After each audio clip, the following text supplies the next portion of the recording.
poetry albums have been a lost art. And so we can talk about that. Like, I think that they were a lost art. They were much more popular pre-streaming. Why do you think that is? Wait, hold on. Is this the interview? This is interview. Okay. Roll it! Let's go! Okay, I'm live. All right, now we can start now. If you are thinking about a new way to approach your poetry, one of the things you might want to be considering is a poetry album. And today we have Emmy Award-winning poet JG. Yeah. What's up, my man? Thanks for having me, man. Thank you for coming through. Yeah. This is fun, man. I'm looking forward. I was looking forward to it. When we talked about it earlier this week, I'm like, yeah, let's do that. Let's do that. You're a hard man to catch. I do my best, man. Is between all the jobs, especially in this time of year, I don't get much time off. So for people who don't know the reason for that, and it's also part of the reason why we kind of have this in front of us to a degree. Like, what do you do exactly? So 9 to 5. 9 to 5, I teach crisis de-escalation seminars for an organization called the Crisis Prevention Institute. I'm also a sports announcer. I announce high school football on television, and I announce college football on the radio for Bowling Green State University, where I was a player from 1997 to 2001. So I've been doing that since 2003, I believe. And we kind of it's been I stay busy, specifically in the fall, and then I book poetry gigs whenever I can. That has waned, but I'm looking to pick that back up. Like, I miss being on stage, I miss creating, I miss being in those creative spaces. Yeah, so it seems like a lot of work is like tying. You got the poetry stuff, you got the production stuff. You spent a lot of time in front of microphones and like hosting shows and things like that. Like, how do you think that led you to making even just like your first poetry album? I think that making my first poetry album was a fortuitous bounce in my life, and it came from what I felt at that moment was one of the biggest failures of my life. Like, I was living in Atlanta and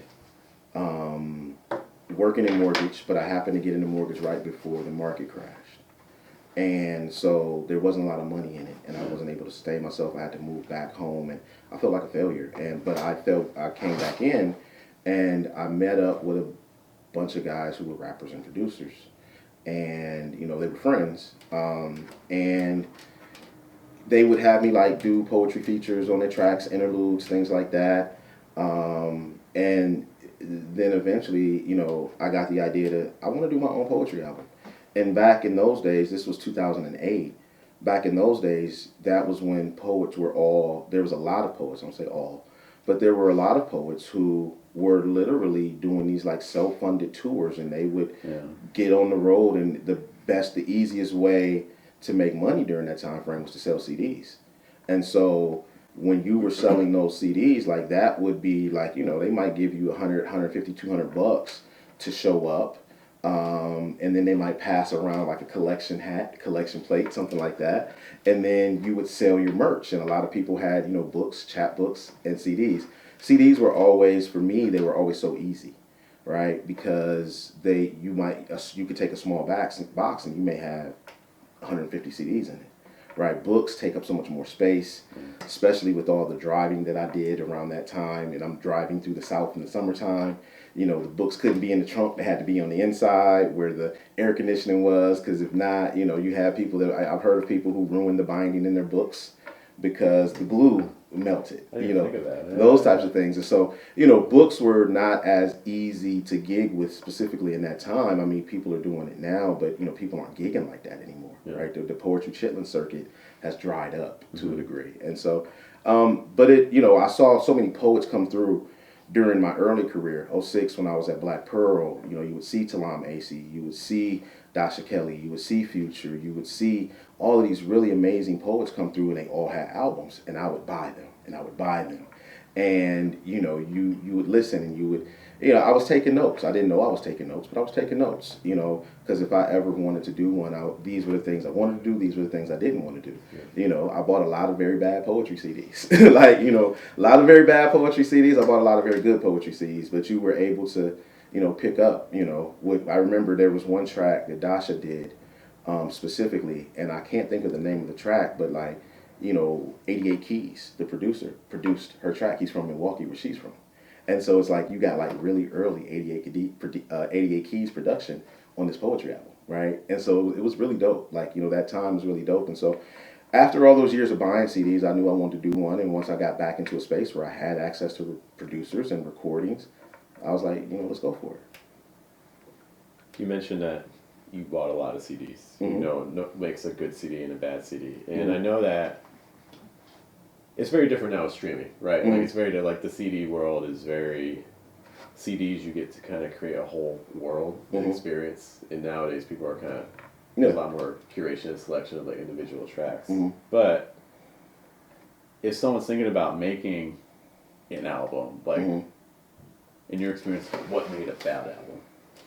Well, I think, lack of proper mixing and mastering.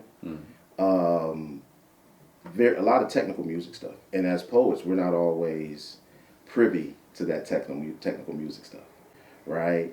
It's like, it may sound good to you in your car, unmastered, but to someone who actually knows audio recording, it doesn't. So that mixing and mastering process is a big thing. Knowing how to choose, music properly. Knowing how to choose the right music in order to complement your voice as well as complement the poem, right? You would have like this, there would be like these, really, really dark, deep, these really Wu-Tang old school 93 beats, and people are doing, poems, I love my daughter. Over, you know what I mean? And it just, the mood of the music doesn't fit the mood of the poem. The performance of the poem does not, it doesn't act as if the music is there, right? Which, I try my hardest to be very similar to the way that I would deliver it on stage, but sometimes like the music is now, when you are recording, a poem to music, the music is a character within this composition, and your voice has to be an instrument within this composition. And so there were a lot of people that, no, this is the way I deliver this poem, this is the way I'm gonna deliver this poem, and that's it. And it came off that way. And so, I think those were things. And then there was just, I'm not a big fan of the poem, right? I'm not a big fan of the poem. The poem isn't edited properly. The poem isn't, there's the technical aspects of the actual writing, right? Yeah.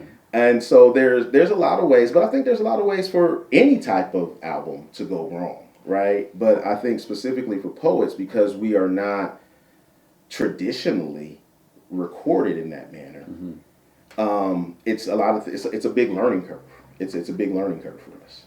It is a learning curve, and it's in industries that, like you mentioned, we're not always familiar with. Like, even people that may do music, may do rap or things like that, they don't necessarily know, like, the mixing and things like that, and also poets tend to be kind of cheap, so they may not pay for it.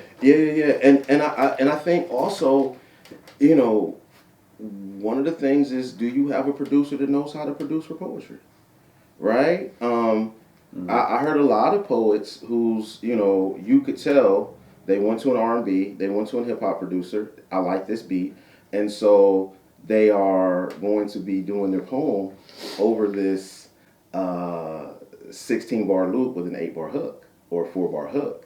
And so it's like, almost 20 lines. Yeah, and it's like, yeah, but you don't have a hook in this poem. So, but then you also have the people who will be like, oh, okay, well, I'm going to say my poem and then I'm going to put a hook in it. And, that would happen often, And I don't necessarily think that there is a right or wrong way to do it. I think what works for you works for you. But it's hard to take like a painting and say, I'm going to make this a movie. You know what I mean? Like, And that's kind of like... But isn't that what ekphrastic poetry is? It is to a degree, but you go into knowing it. If you make an ekphrastic poem, you go into it knowing you're making an ekphrastic poem. Mm-hmm. It sounds to me like some people are making a poem and then they're like, oh, let me fit this into a new mold without necessarily intending it. I think Really for that. Well, I think that there's definitely, specifically, I tell people all the time that I edit 4 ways, and the last way is for recording, right? When sometimes the things that we say on stage that fit on stage don't fit into the recording, and it could be something as simple as a single word, right?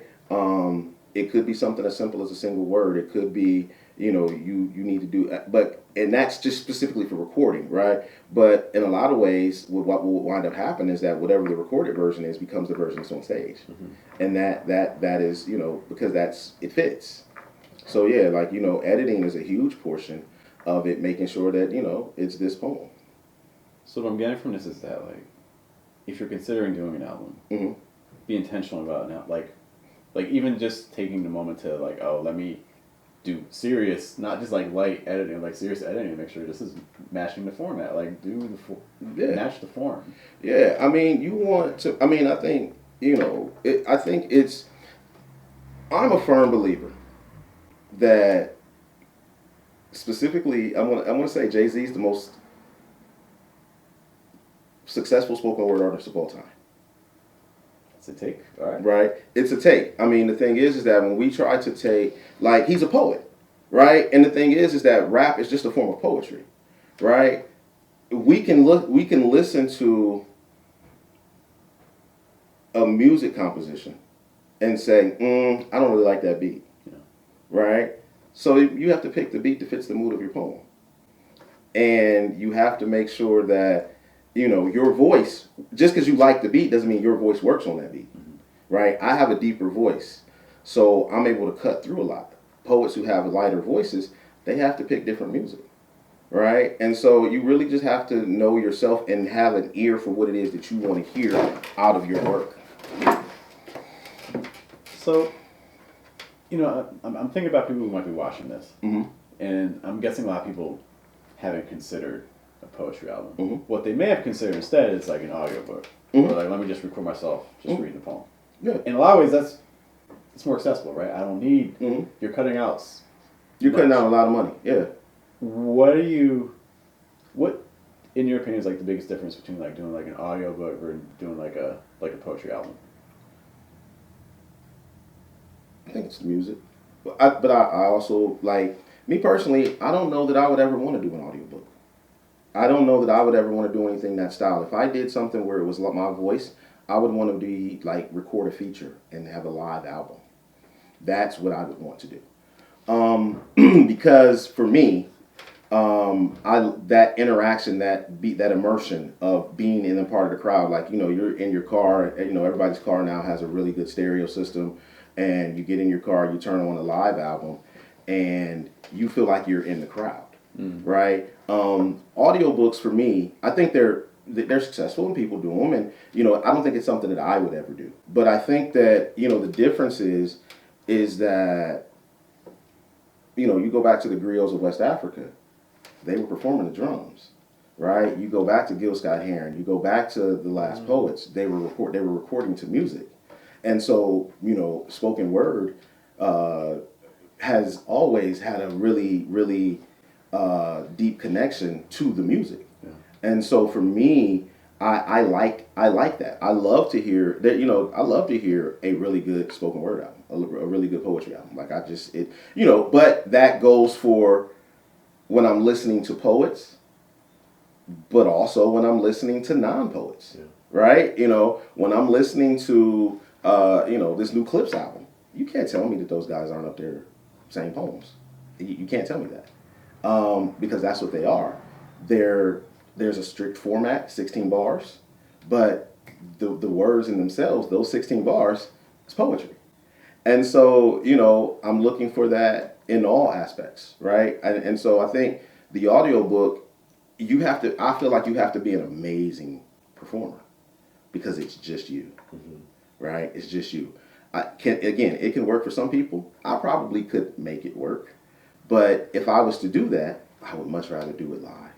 I've done one live album. I want to do another, and it's because I love the interaction with the audience. You want to do a live album, huh? Yeah, I do want to do another live album. I do want to do a live album. Making a note. Okay. Yeah, I do. I want to do another one. I haven't done one. The last one I did was recorded in 2011, and I'm a a long time, man. yeah, I'm a I've grown as a poet. One of my favorite books, 50 Mistakes That Poets Make by Scott Woods, and his thing is you don't want to publish too much. I think that's the same thing for albums. What is different about this album, about you as an artist? You don't want to come out too much. Maybe don't wait 15 years like I did, but you don't want to come out too often. So, ironically, let's talk about your poetry album that's coming out. Yeah. So, like, how did this start? Because again, there was a gap. Yeah. The last one didn't come out for a minute, and now you're like, this is the time. How did you know this is the time? I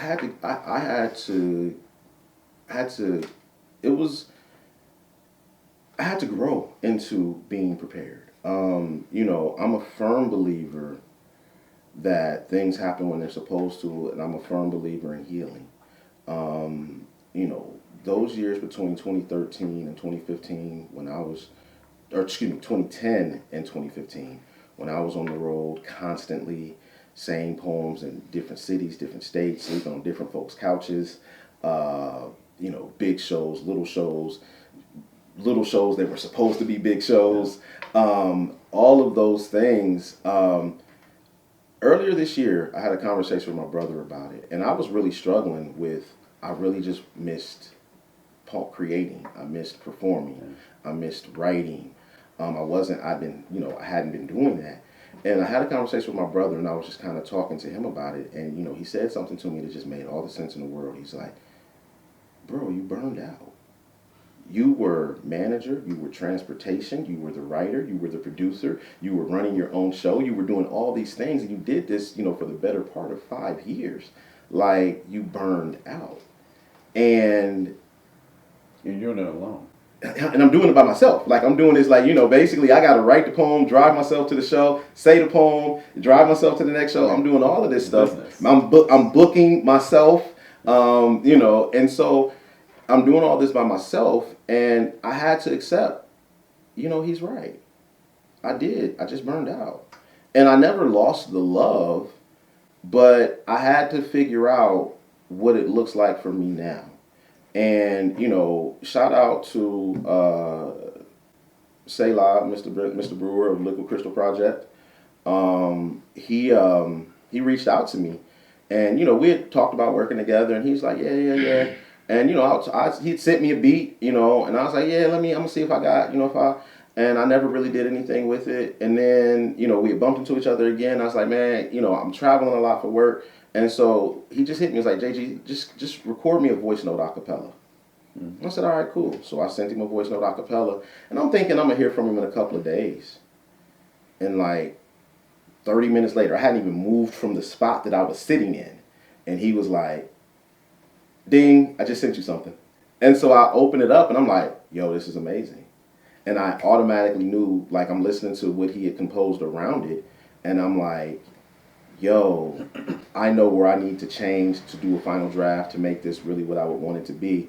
And that kind of began our working relationship. And it's just been, ever since then, it's just literally been like the floodgates opened. And the poems have been coming out. The recordings have been coming out rapidly. Like, I think this album that I'm working on now, which it hasn't been mixed and mastered, but I think most of my vocal recordings are done, really came together over about 6 weeks. Like, maybe 7 sessions, if that. I think this speaks to the value of a community to get you going. Yeah. So, like, if you're someone that is thinking about making a poetry album, what kinds of people do you need? Well, I think that you definitely are going to need a producer. How do you find that? I think there's tons of people. Like, they're around. Like, they're around. Like, but some things aren't there until you look for them. You know what I mean? Local musicians typically produce music. Of course, you could always go online, right? Yeah. YouTube is full of, beats, free beats. Use this beat. Then you can look into your local production community. Most areas, specifically major areas, are going to have a production community, and you're just looking for the producer that you vibe with. You want a producer that takes you seriously, that understands that your art form is not their art form. Like, as a poet, yes, I can use a hip hop producer, but I need the music to be formatted for poetry. Yeah. And not only that, but formatted for poetry for my voice. You need, and then as you meet producer, maybe your producer is mixer and engineer that can master. And that was the case for my first few albums. I was, my producer, one of my producers for my first couple of albums, Esco, he did a lot of the mastering on it. And so you seek and you'll find, right? But I think starting with, your local music community, whether it be, R&B, hip hop, or like I said, musicians are treasure trove because most of them have some form of production, or they can point you to somebody who can. They can point you to someone who can, right? If they don't do the production themselves, if they're just an instrumentation, they just play an instrument, they know somebody who can record and produce it. So, not to get too technical, right? I'm thinking legal stuff, and because it's the Wild West right now. Just with you can just take anyone's music and put it on video. Like, people are just doing this, you know, and then getting there online doing copyright strikes and things like that. Yeah. So you're working with a producer. You don't own the music. They own the music. They make the music. So how are you handling that from a copyright perspective? Are you signing contracts? Are you licensing? I think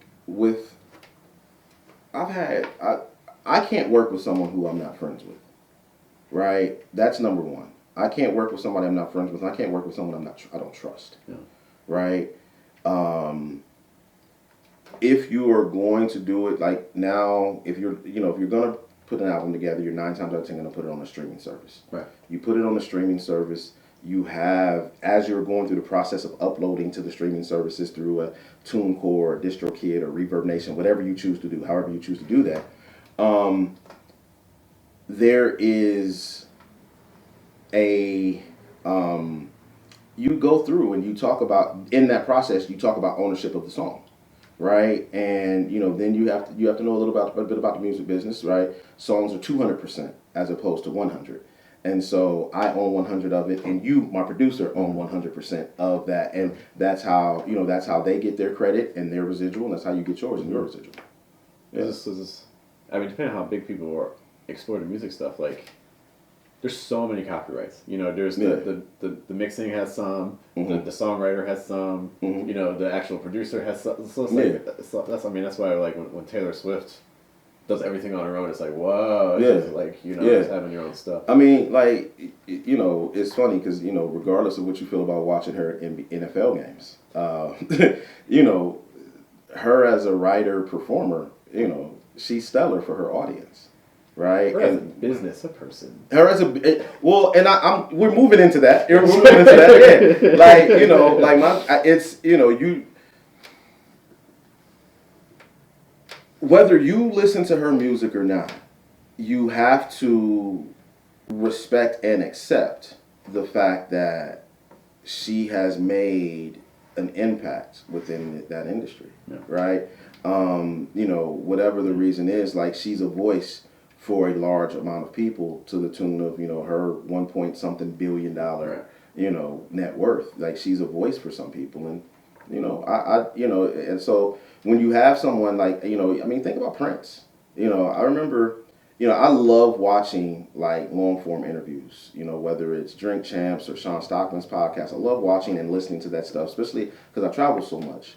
And I think about an interview I saw with Morris Day talking about Prince, and he said that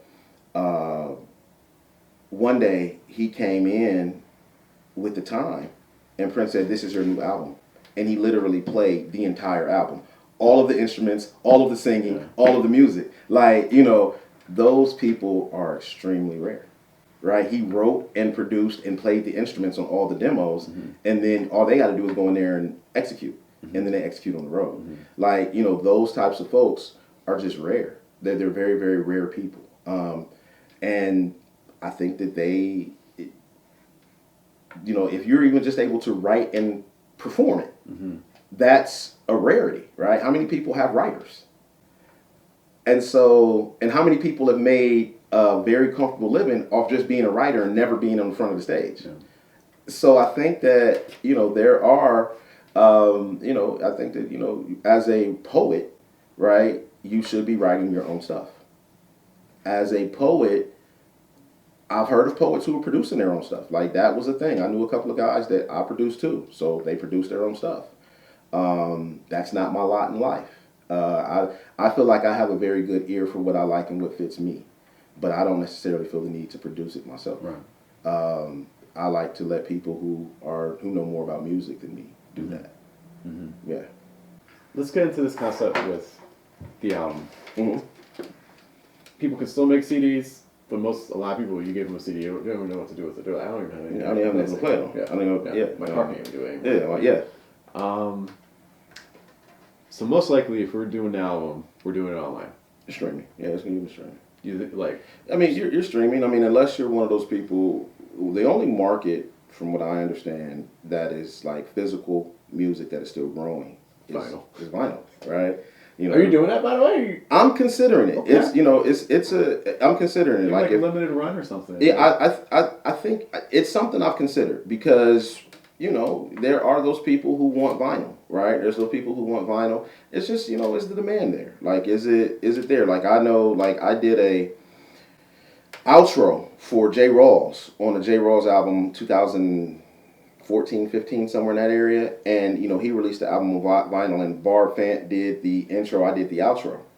And I have the vinyl, right? I have that vinyl. It's having that physical, tangible, I miss the physical music era. I was one of those kids that I'm reading liner notes, right? Especially when they start putting the lyrics in the liner notes. I'm from the cassette era, right? That's when I grew up. Like, vinyl was, my parents had vinyl, but when I started listening to music, I started on cassettes and then moved to CD. And so, like, I remember, I'm old enough to remember when CD players were like $1,000, right? Yeah. And now you can't find one anywhere. Yeah. So, physical music, right now, albums, but you can still get albums made, but, they're just so expensive right now. So expensive. I mean, the advantage of streaming is you can put it up for free. Mm-hmm. Yeah. Like, you could literally just record something, put it up on Spotify today. Yeah. You could get it to Apple Music and all the platforms today. The low barrier to entry is also the curse, right? Because you're competing. It's so easy to compete. You're competing with everything, right? So when your album's coming out, what can you do to make sure it reaches the people that you want us to reach? I think it's the same thing with like marketing and promotions. You're seeing from independent artists that are big now, right?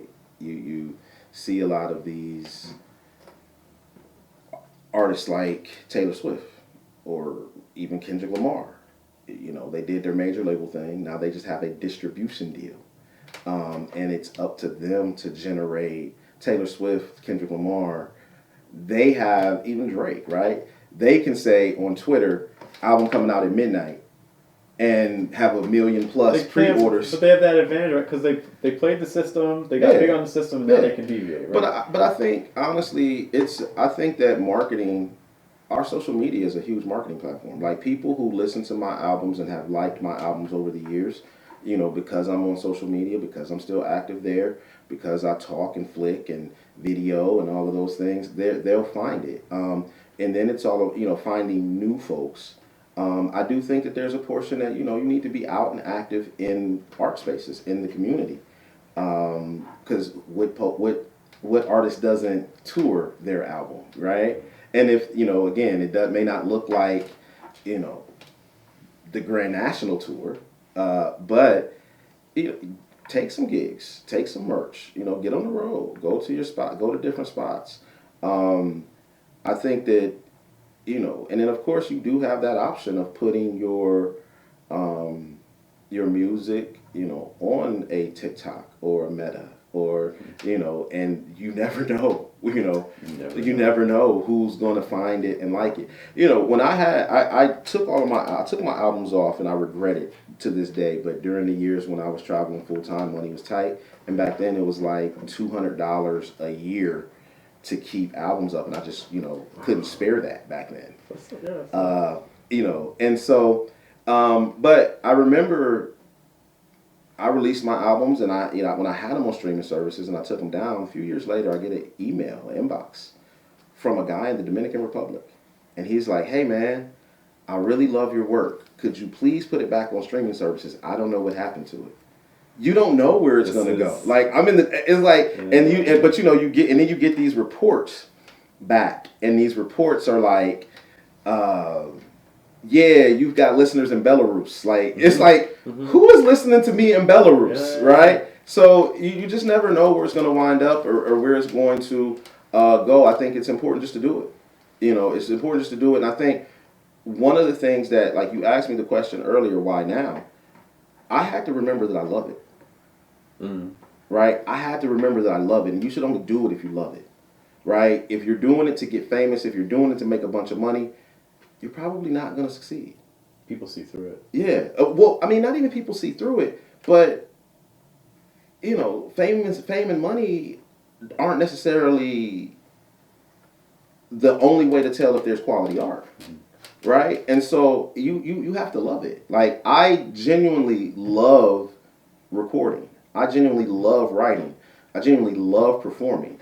And I love those moments after you release an album, when someone has had your album for 2-3 weeks, a month or more, and then they hit you up and they say, yo, I just caught what you said on track number 6.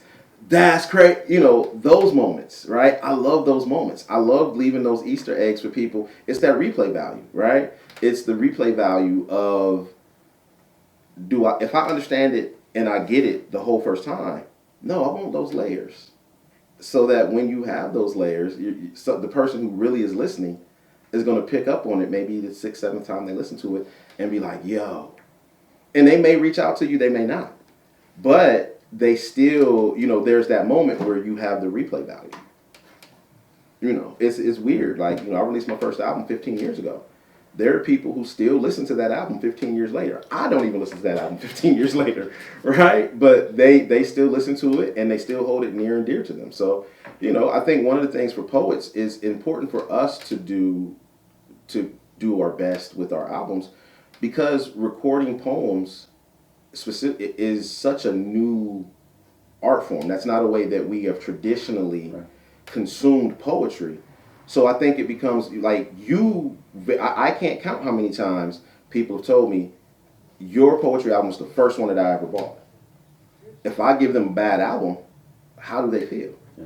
Will they buy another poet? Like, I'm trying to do a service for y'all by making sure that I do the best that I possibly can, right? Because that means that you're more likely to buy someone else's. But if I buy one poetry album and it's terrible, are you going to? Yeah. Are you going to be willing to buy the next album, right? Even if you like that person live, if you buy the album and it's not a similar experience. Yeah. I think what you mentioned, just like, people listening to it 15 years later, I think it also speaks to that fact that your old work is still new work to people. Yeah. Because, like, the reality is that, like, 0.1% of people have heard of you. You know what I mean? It's like, 90% of people in the world, they have no idea who you. So it's like the work lives on. Yeah, and that's one of the things. Like, I always tell poets, it's like, if I go to a Prince concert and I don't hear certain songs, if I don't hear Purple Rain at a Prince concert, I feel like I got cheated because it's Prince and it's Purple Rain. Right? And I think that that's the gift and the curse. Like, I've got a couple of poems that some places I go, they're like, yeah, you can do 3 poems, but you have to do this one and this one. And it's like, Oh, so I get to choose. I can do 3 poems, but I only get to pick one of them that I get to do because you got. But but at the same time, it's a sign of respect for the work. It is. It's a sign of respect for the work that something that you created all these years ago. People still respect. People still love. Like I like both of these poems that I'm thinking of are 20, almost 20 or 19 years old, right? I wrote them in '06. Yeah. But there are some places where or even on social media, I still get the random joke about this stuff from 20 years ago. Yeah. So yeah. It's amazing how people respond to things that you wrote in your drawers laying in your bed, right? It's just that, and people attach you to it, and you almost become like a caricature of your past self because it's like people want you, but it's not. They don't actually want you. They want the past you of in that moment, and it's like I'm not that person. Like I threw the poem, but it's I tell you what, we see Kanye West go through it all the time. How many times over the last 15 years have we heard I miss the old Kanye? Right? How many times, think about it like this, how many times have we heard I miss the old Eddie Murphy? Right? You think of Eddie, 1986, 87, 88, Eddie is in his 20s, maybe 30, right? We want him to still be that at 60 plus? But at the same time, as artists, people create emotional attachments to the art that we create, right? Our poems, our songs, our movies are seminal in a lot of people's growing up, right? We all remember, the song that was playing the first time you asked that girl for her phone number, or your first kiss, or, what was your homecoming song or prom song? Everybody remembers that stuff, right? And, over the years, as you continue to hear those songs, it's like it always holds that special place. Yeah. And so when an artist grows and evolves, you do miss that portion of them, but they've grown and evolved. And so it's one of those things where it's like, hey, you can still be a fan of 2010 me, but there are some people that haven't heard 2010 me, and they really love 2025 me, right? And that's how fan bases grow, right? You've got some fan bases that, there's a portion of your fan base that I'm just a fan of this album. Mm-hmm. I'm just a fan of this movie. I'm just a fan of this song. And then you've got fan bases you got portions of your fan base that are, hey, I love everything you do. Right? And, that's I think that's the way it is. You grow and you change. Like I remember, when 808s and Heartbreak came out, there were so many people that were angry. And then Yeezus came out and people were even more angry. And it's like, it's like, but he can't keep making, I always say it like this. It's 2025. We know where rap started. Rap is now 51 years old, right? If somebody came out today and they were rapping like Sugar Hill Gang, we would laugh them out of the world. Things have to grow. If I come out and if somebody comes out and they're rapping like Curtis Blow, people are going to laugh them off of the internet, right? The art form has to grow. It has to change in order for it to stay alive. Mm-hmm. And, trying to ask an artist to stay the same, it's impossible. Yeah. So speaking of growth, and I know we've already taken up a ton of your time. No, I'm here. I don't have anything else on my schedule. I'm good. Listen, I was talking to her.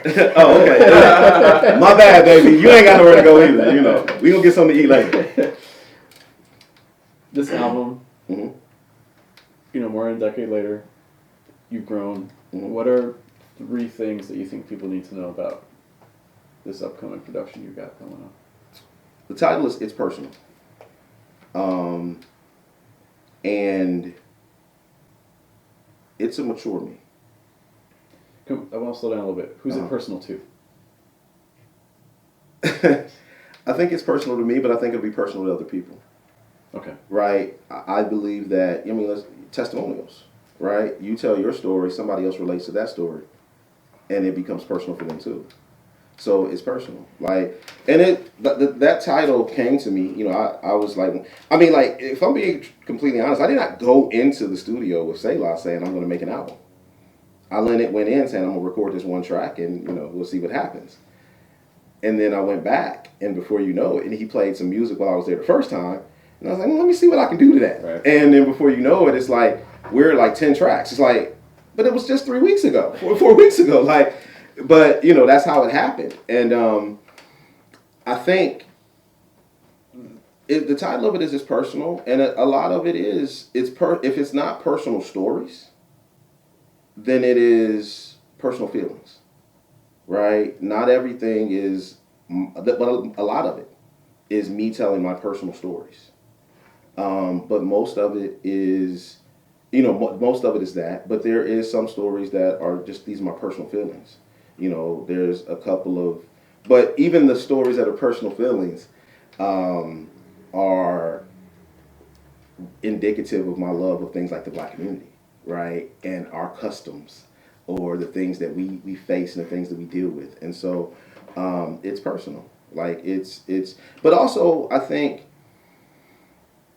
in addition to it being personal in the stories and the subject matter of the poems, it's personal is also about me getting back to doing what I love. It was personal for me to get back there. That it was personal for me to get back there. I needed to get back there in order for me to be okay. I'm not okay when I'm not creating in some way, shape, or form. And so this past few months has been, it's been a happy time, because I'm back to being this big portion of me that I've not worked in a long time. I can't remember the last time I was like, you know what, I just want to go to an open mic. Like, I've been to an open mic, I've been to, back-to-back weeks. I can't remember the last time I did that, but I just want to be around that energy. But that's because, it was personal for me to get back to that. Like, I that was something that was missing from my life, and I don't think I recognized until, over the last maybe year, how important it is to me. So it's personal. Yeah. What other things should we know? I think you should know that Mr. Brewer is an amazing musician, man.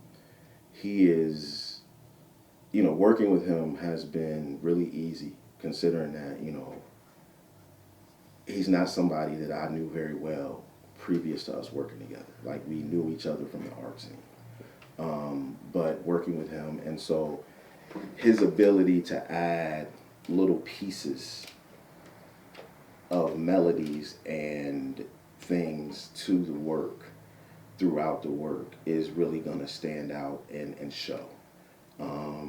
He's an old school musician, I feel like, where he comes from, Liquid Crystal Project is, a new school jazz band. And so there's a very jazzy feel. So people who love music, will have something in this composition that they're just like, yes, because he's not quantizing. This is all played out. And so I think that that's something that I'm excited about. It's all original music. There's no samples, which, of course, I don't have enough money. I don't have enough money to clear. I'm always still trying to figure out how some of these artists are clearing things, right? Some of them just aren't. Some of them are just doing it. Some of them just aren't. It's like, I tried to put something up something that I had not clear. I tried to put it up, and they were like, absolutely not. Like, they kicked that, you can't do this. Yeah. So I'm trying to figure out how they're getting away with it since I can't. But I think that that the musical aspect of it is going to feel a little different than my previous albums. Different producer, and that's nothing against. I didn't go into this thinking that I have beats from other producers that I in my head was going to use, but things were just happening so organic between he and I that I was able to actually just go to him, and before like I said, we looked up, we had 10 tracks. So it was like, okay, we can just do this together, but you'll still see me working with the Chemist, and you'll still see me working with Esco in future projects, because I don't plan on stopping. That's one of the things, like, the title track of the album, I don't plan on stopping. I intend to continue recording. I intend to, ramp up my performance schedule. I intend to really re-immerse myself. I took a break, and it's time to get back to work. It's past time to get back to work. But again, like I said, you had to work out that emotional stuff, right? That feeling of burnout, that feeling of failure. right? You know, I gave a lot to poetry during those years. And so, you know, being able to kind of deal with that and then be able to move forward, you know, so it's and yeah, and so I think that's the second thing is just Mr. Brewer and the way that, you know, Selah, and the way that he produces. I think, let's see, I'm trying to think what's a third thing. Imagine maybe like something that someone can take from your album and then apply it to themselves in their own artistic journey. Well, I think they're everywhere. I think they're everywhere. I think specifically in the It's Personal, the title track. Like I literally tell my story from the beginning of the time when I started hitting microphones up until now. And I'm talking about, like, you know, I didn't start in poetry. I didn't start in poetry trying to get features, trying to get paid, trying to win slim slams, go to slam teams. I went because I started doing poetry on a regular basis February 14, 2006. And that's because the day before, I got a call from an ex-girlfriend informing me that she had just had, my girlfriend at the time, that she had just had a miscarriage of my child and she no longer wanted to deal with me. And so I went to poetry night for the first time. Not the first time, but I went to poetry night because I didn't want to sit at home and cry. And poetry became my therapy in that time frame. There are people who remember me from that early Black Pearl years. My poetry was dark, man. Like there were some poems that were just dark and they were angst ridden and but I was mourning, you know, mourning relationship, mourning child. And so I think that, you know, I think specifically one of the things that I've realized about my art, you know, over the last 10, 15 years is that I speak for men about the things that men don't like to talk about, right? There's a poem on the album called Scared. And it's really about men's fear of giving their heart to a woman. You know, we're all about protecting ourselves. And then you give your heart to this woman, you were giving her the power to hurt you. You would never give anybody the power to hurt you in any other situation, right? And so, you know, that's the type of vulnerability that I'm showing. So as a man, you can listen to this and you may relate to that, right? I may be saying it, you know, I talk about, and I'm a firm believer that if every story you tell, you're the heroine, you're a liar. Or you may have some type of issue. And so, you know, I talk about a time in my life where I hate to use this term, but I was toxic. You know, I was unhealthy. I'd been hurt by a woman and, you know, I wound up hurting another woman and I had to talk about that. How it happened, why it happened, right? No excuses, no trying to make it pretty. This is the ugly truth, right? I truly believe that in our poems, we should tell our ugly truths, you know, because those are the things that people relate to, right? And so, yeah, I think that, you know, it's a very, like I said, it's personal. It's a personal album. Like it talks about, you know, stories that, you know, I'm trying to think. I talk about religion. I've never talked about religion before in poetry. I talked about religion and my looks and thoughts on God and the Creator and the universe and, you know, all of that stuff. Some people will be able to relate to that. You know, that's probably you know, my views may match or conflict with someone's views and they may want to enter discourse about that.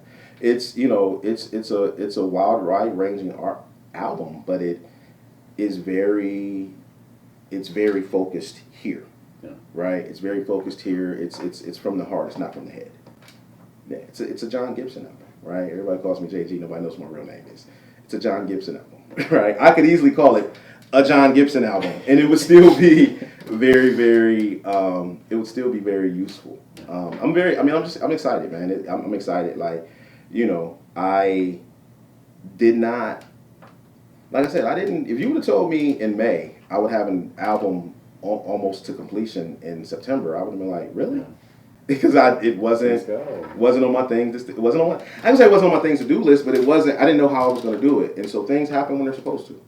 And you know, I like I said, you know, in my head I have a bunch of unreleased stuff too, right? I have stuff that I did. You know, I have 3 albums worth of unreleased stuff that I need to probably re-record and, you know, play with a little bit. But, you know, I don't plan on stopping. I really hope my goal is to maybe release 3 albums within a 2-year span. Yeah, something like that. Something like that. And the thing is that and it's very interesting because there'll be stuff that I'm writing new for this stuff, but you'll also hear some stuff that I wrote in 2016, 2014, stuff like that. So you'll get different versions of me throughout these projects, even on this one. Yes. Do you have a release date? I don't know yet.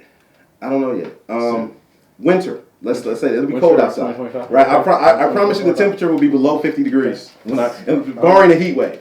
Barring a heat wave, like it'll be a winter. Like I'm a full believer in albums have feelings. This feels like winter to me.